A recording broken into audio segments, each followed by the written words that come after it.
What if the reason your story feels so clear is because someone else became your villain? Because once they are all bad, everything else makes sense. But what if that's not the whole story? This episode of Plot Twist is about why we vilify, what it gives us, and what it quietly takes away. Because maybe the plot twist is this: you don't need a villain to honor your story.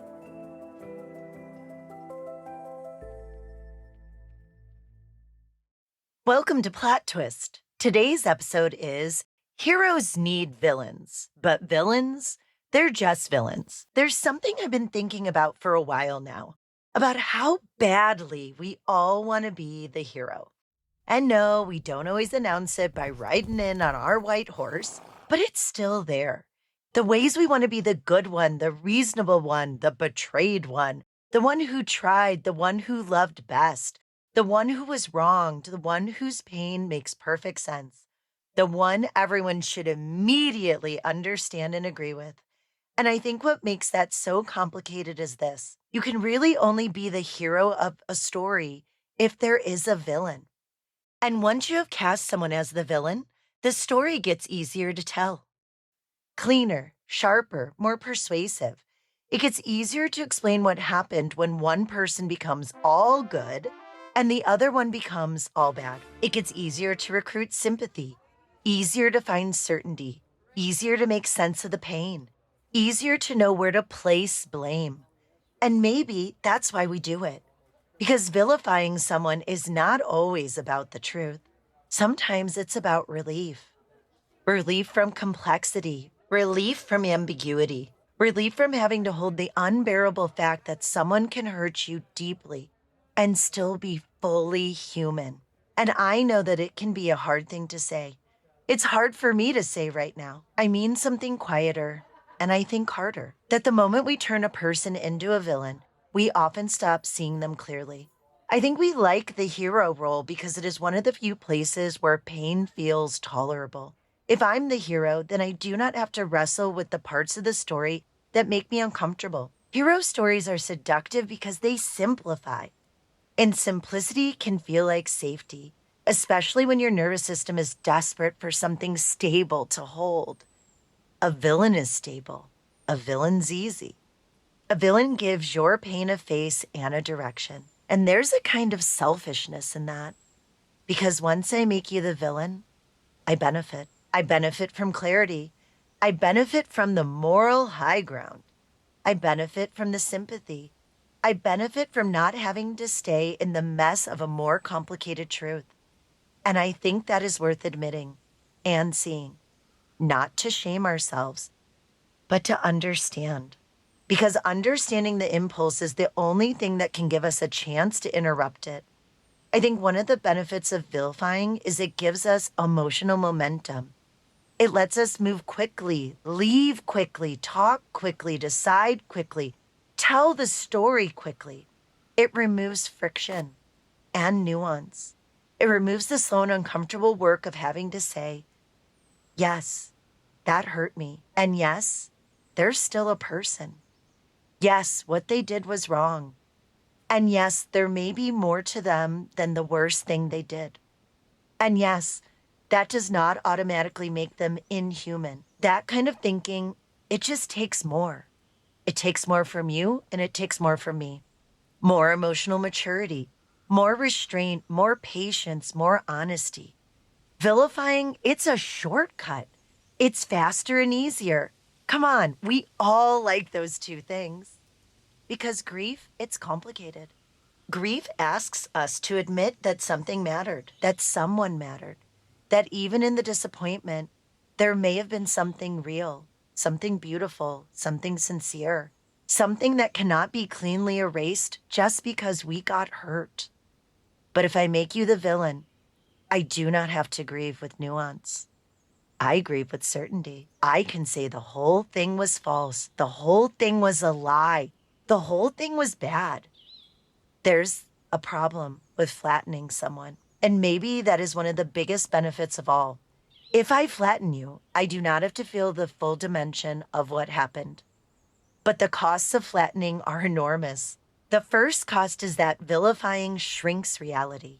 It takes a human being with motives and contradictions and insecurities and blind spots and wounds and choices and failures, and it turns them into a symbol, a function, a role. That's not a person. It's just the person who hurt me, just the one who ruined it, just the selfish one, just the liar, just the narcissist. You know what you were? Just the problem. And when somebody becomes a role in your story instead of an actual person of their own, you lose your relationship with reality. You're in relationship to a character. That does not mean what they did doesn't matter. It means your seeing has changed. And when our seeing changes like that, we become less human too. Because one of the things vilifying does is it trains us out of complexity. It teaches us to relate through punishment instead of understanding. And that hurts everyone. It hurts relationships because the moment someone feels they have become irredeemable in your eyes, and then repair is impossible. It hurts communities because people stop being allowed to be flawed without being cast out of shared humanity. It hurts conversations because once someone's the villain, listening starts to feel like betrayal. It hurts us because certainty is rigid and rigid things break. And maybe most of all, it hurts the truth because the truth is almost never as clean as hero and villain. The truth is usually that somebody made choices, sometimes very bad ones, sometimes repeated ones, sometimes harmful ones that changed everything. But choices that were made by a person, not a character. And I think we all know that intuitively. This is why when we see on TV Tony Soprano or Don Draper, they literally cannot be things we're not into. They're compelling. We want to be with them. Why? They force us to sit in the harder space where someone can be destructive and charismatic, wounded and dangerous, tender in one moment and selfish in the next, capable of love and incapable of loving well. And I think that is what so many of our real life stories are missing. Humanness. Because when someone hurts us, it's so tempting to strip them of every trait that doesn't support our cause.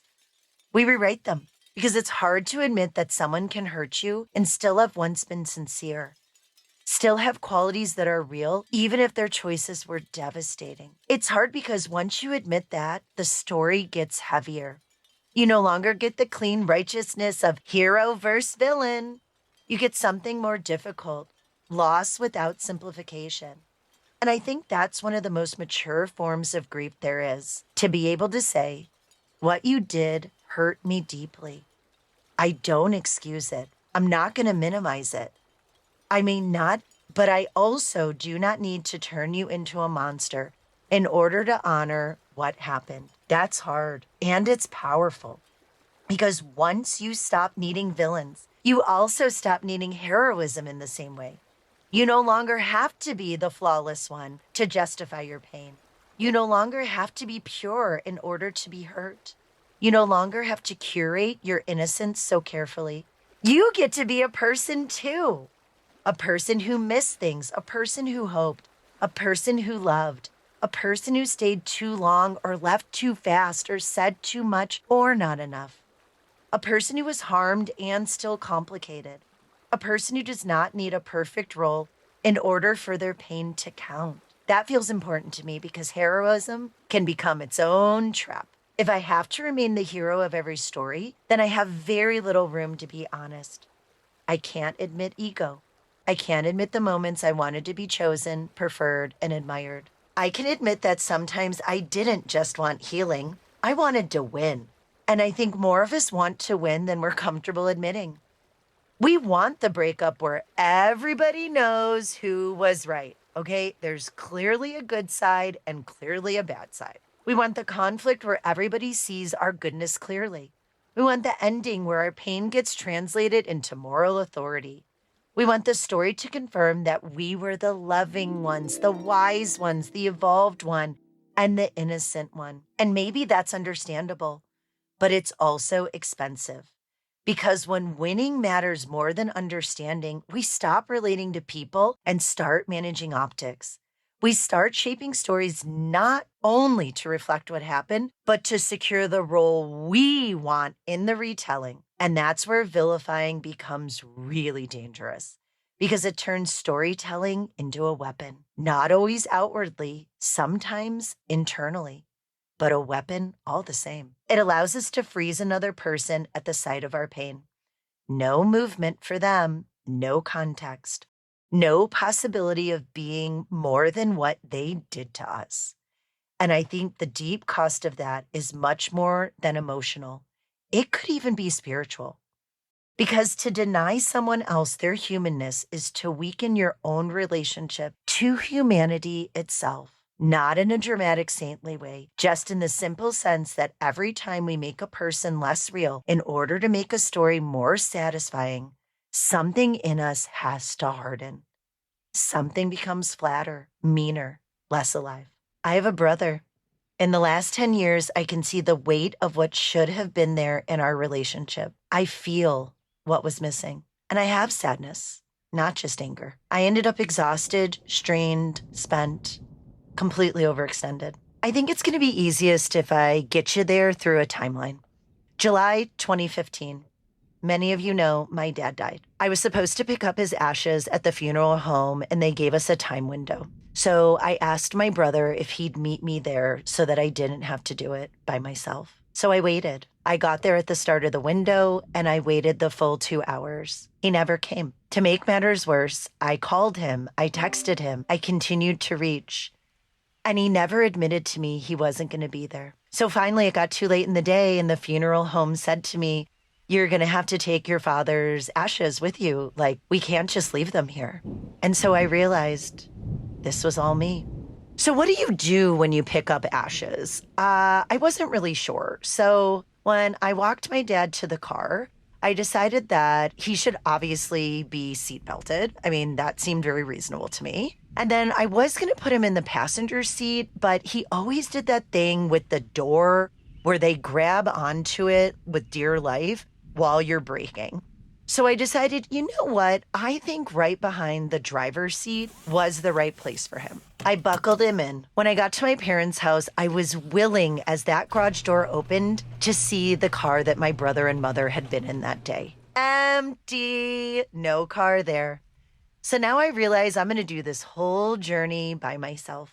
Don't worry, I gave him the play-by-play. "Dad, I'm just taking you out of the car and we're walking into the garage. We're now in the house." Don't worry, I let him know where we were and what was going on. I then made a decision that he belonged on his dresser in his bedroom. Why is that? My dad loved his stuff. And if a guy loves his stuff, you should keep him on the dresser. So that was the first point in the timeline. Next, we come to fall of 2021. My mother had gotten diagnosed with bladder cancer, and she needs a series of chemotherapy. I believe it was 12 weeks. My brother had agreed in talking to my mother that he would take the first 6 weeks of care with her and that I would come in for the last 6 weeks. Within 48 hours, he leaves. He can't do it. Does he let me know? Does he set up some sort of care in another way to cover the bridge? Absolutely not. So I get the phone call from my mother, who's going through her first chemo now on her own, and I have to uproot my life and now take on all 12 weeks of her care while I'm running a startup and trying to balance my life, the necessities of it, and even caring for a special needs dog on top of everything else. Fast forward to September, October 2023, and I am single-handedly left to gut our childhood home. My parents had hoarded it since 1988, and literally I needed to move my mother to her forever community because of her health. And the support I got from my brother during that time is him telling my mother that she didn't need to leave that home and that she didn't need to go to a community. Now he's essentially against me. And then finally in the timeline, November of 2024, Thanksgiving, my mother had to have a surgery on the Wednesday before the holiday, and it went very badly. She ended up in the ICU. And I think we all know who spent Thanksgiving alone in ICU. For the sake of irony, my brother does decide to FaceTime. Don't worry, they're in a great place, suntan, smiling, him and his family glowing ear to ear about the beautiful Thanksgiving day they've had. where literally I'm sitting wondering if my mother's gonna live. He transferred all the costs to me. I supported my mother alone for years. And honestly, to this day, I handle the crises, I do the logistic, I carry the emotional weight. And it was hard. It took something from me. I'm making it through. I gave and gave and gave. I stretched myself well beyond what was sustainable. And when I finally came up from it, I recognized what it took out of me. Being in a role of constant care, empathy, emotional labor, those qualities got overused to the point of depletion. Not because those qualities are weak in me, but because they were relied on too heavily without reciprocity. My brother didn't show up. I carried everything alone.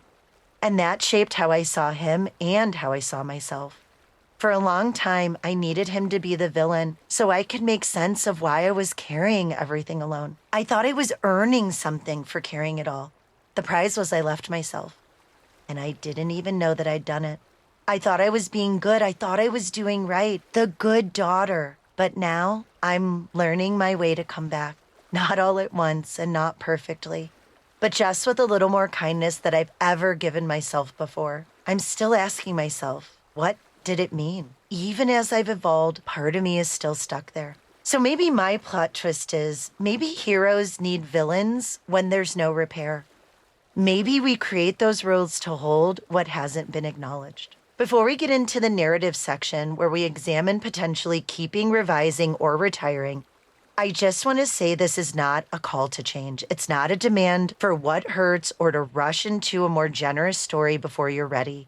This is just a moment of recognition, a little more grace, and to remember that just because a story helped us carry something doesn't mean it's the only way to carry it now.